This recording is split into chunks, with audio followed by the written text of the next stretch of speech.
Hello student, my name is Omkar Lal Batra. Nowadays I am working at the Mehran Academy. So this is my WhatsApp number and in future I will run my own academy known as the DK Academy. DK Academy in respect of my parents, in honor of my parents, Dayaram Kalavanti Academy. अब आज का जो lecture है वो हम बना रहे हैं इंटरमॉलिक्यूलर फोर्सेस और इंट्रामॉलिक्यूलर फोर्सेस।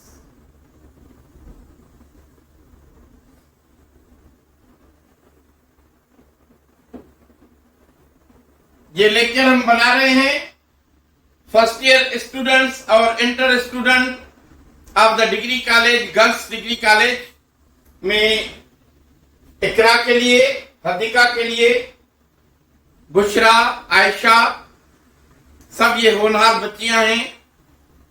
जन्नत और इरम, सवेरा, हावना और फिजा, फायजा, एमान, एमन, ये सब बच्चियां जो इस टॉपिक को समझने के लिए उन्होंने कहा था, तो हम उस पे लेक्चर बना रहे हैं। First of all we understand intramolecular forces. Intramolecular forces means within molecule, a force within molecule. Molecule के अंदर जो फोर्स है, जो ओरिजिनल फोर्स है, जो केमिकल बॉन्ड है, और टाइप ऑफ केमिकल बॉन्ड तो ये कहेंगे विद इन, यानी ये सपोज करें वाटर है, ये कोवेलेंट बॉन्ड, ये कोवेलेंट बॉन्ड, ये है इंट्रामॉलिक्यूलर फोर्सेस। इसको हम कहेंगे प्राइमरी टाइप ऑफ बॉन्ड। जैसे सोडियम क्लोराइड में है नेगेटिव चार्ज, पॉजिटिव चार्ज, ये आयनिक बॉन्ड है, और ये कोवेलेंट बॉन्ड है, कोवेलेंट बॉन्ड, और ये है आयनिक बॉन्ड। इसमें electrostatic force of attraction work करती है, जो कि हाईली पावरफुल बाइंडिंग एनर्जी है। और ये जो केमिकल बॉन्ड है इसको आयनिक कहेंगे, इसको कोवेलेंट कहेंगे। इस तरह मैग्नीशियम क्लोराइड,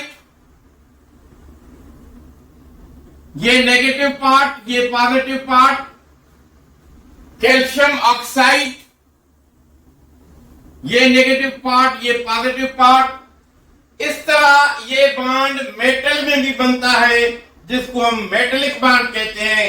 कि जैसे हम कहें कि ये मेटल है और इसमें आयरन का atom attract iron atom, then attract iron atom. इसमें सी ऑफ इलेक्ट्रॉन, ये इलेक्ट्रॉन इसमें रिवॉल्व करते रहते हैं। इसको हम क्लाउड ऑफ इलेक्ट्रॉन कहते हैं या सी ऑफ इलेक्ट्रॉन कहते हैं। तो ये आयरन जो आयरन को अट्रैक्ट कर रहा है मेटल के अंदर, इसको हम कहते हैं मेटेलिक बॉन्ड। सो जो बॉन्ड विद इन मॉलिक्यूल है उसी को हम कहते हैं इंट्रामॉलिक्यूलर फोर्सेस। अब ये फोर्सेस बहुत ही स्ट्रांग होती हैं, और इस बॉन्ड को आप कह सकते हैं कि ये एक प्राइमरी बॉन्ड है। प्राइमरी बॉन्ड, इसके अलावा एक सेकेंडरी बॉन्ड होता है। सेकेंडरी बॉन्ड जो कि होता है in between molecule, in between molecule. अब ये जो बॉन्ड इन बिटवीन मॉलिक्यूल होता है, इस बॉन्ड को हम कहते हैं intermolecular forces. Intermolecular, inter means in between, intermolecular forces. अब ये कौन से बॉन्ड है? जैसे ये वाटर का मॉलिक्यूल है, ये इसका प्राइमरी बॉन्ड है, इंट्रामॉलिक्यूलर, ये इंट्रामॉलिक्यूलर। अब ये मॉलिक्यूल एक और वाटर मॉलिक्यूल को अट्रैक्ट करता है। तो ये चार्जेस हैं, डायपोल इसको कहेंगे हम, negative pole, positive pole, dipole dipole interaction है इसमें भी। लेकिन ये बॉन्ड जो है इसको हम कहते हैं हाइड्रोजन बॉन्ड। क्या कहते हैं? Hydrogen bond. तो in negative part of the one water molecule and positive part of the one molecule, and the positive part is hydrogen here, and negative part of the other molecule attract each other. हम इसको dot के जरिए represent करते हैं ताकि हम फर्क महसूस कर सकें कि ये इंट्रामॉलिक्यूलर बॉन्ड है और ये इंटरमॉलिक्यूलर बॉन्ड है। तो ये है हाइड्रोजन बॉन्ड में हमें मिलता है। तो हाइड्रोजन बॉन्डिंग में हाइड्रोजन बॉन्डिंग होती है जब hydrogen of one molecule attract highly electronegative atom of the other molecule. तो ये हाइड्रोजन बॉन्डिंग होती है वाटर में, HF में, NH3 में। ये HF, ये नेगेटिव पार्ट, ये पॉजिटिव पार्ट, यहां से ये अट्रैक्ट करता है, ये इसको कहते हैं हम हाइड्रोजन बॉन्डिंग। ये NH3 में भी इस तरह होता है, ये इसके इंट्रामॉलिक्यूलर बॉन्डिंग है, और यहां पे NH3 दूसरा बनाते हैं।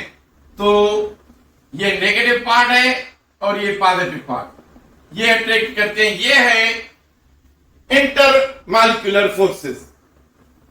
अब दूसरा ये क्या होता है? नंबर 1 हाइड्रोजन में, number 2 permanent dipole dipole dipole dipole interaction. अब ये परमानेंट डायपोल डायपोल इंटरएक्शन कहां पे होता है? जैसे HCl में, HCl अट्रैक्ट HCl। अब ये पॉजिटिव पार्ट है, ये नेगेटिव पार्ट है, तो ये काइंड ऑफ हाइड्रोजन बॉन्ड है।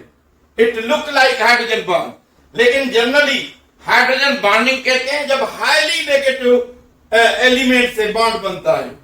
तो ये कमजोर बॉन्ड है हाइड्रोजन से, और इसको कहते हैं कि ये डायपोल है और ये परमानेंट है। यानी ये डायपोल रहेगा, इसके 2 पोल रहेंगे। कैसे रहेंगे?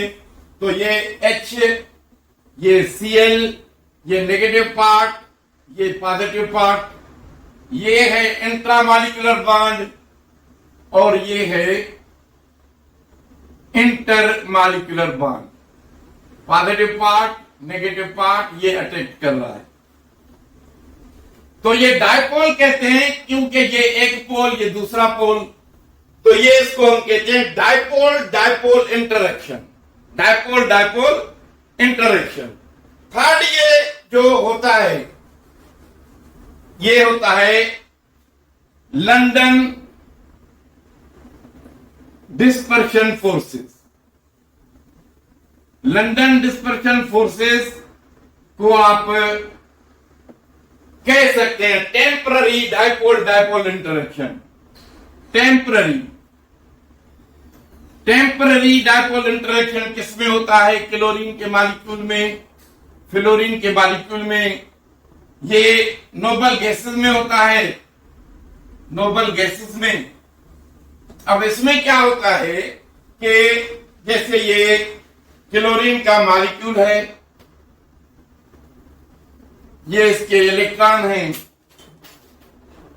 और ये दूसरा क्लोरीन का मॉलिक्यूल है, ये इसके इलेक्ट्रॉन हैं। तो ये इलेक्ट्रॉन इसको इलेक्ट्रॉन से रिपेल करेंगे, ये इलेक्ट्रॉन इस साइड पे चले जाएंगे। तो ये इसका एक टेम्पररी डायपोल बनेगा, ये बन जाएगा इसका पॉजिटिव पार्ट, यानी मॉलिक्यूल में पार्ट बन जाएंगे, ये पॉजिटिव पार्ट, ये नेगेटिव साइड। तो इसको कहते हैं हम लंदन फोर्सेस। इसको क्या कहते हैं?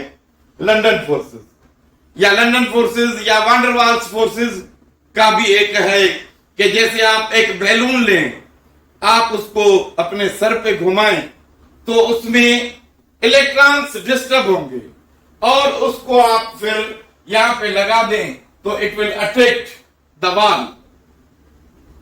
जो ये डिस्टर्बेंस होती है फॉर द टेम्पररी टाइम, इसको हम कहते हैं लंदन डिस्पर्शन फोर्सेस। सो ये है। अब अगर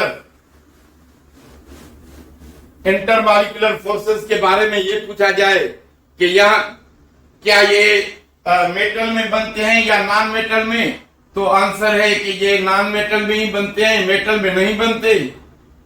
और दूसरा, इसका इफेक्ट होता है बॉइलिंग पॉइंट पे, जिसके अंदर ये इंटरमॉलिक्यूलर फोर्सेस ज्यादा होंगे, उनकी बॉइलिंग पॉइंट ज्यादा हो जाएगी। जैसे आप समझें वाटर में ये ज्यादा है तो इसकी बॉइलिंग पॉइंट 100 डिग्री सेंटीग्रेड है, जबकि इस ग्रुप का hydrogen sulphide low boiling point है। नतीजे में ये हाइड्रोजन सल्फाइड जो है वो हमें लिक्विड में भी नहीं मिलता, ये गैसेस फॉर्म में मिलता है। अब अगर आप वाटर को कंपेयर करें अपना एसीटोन से,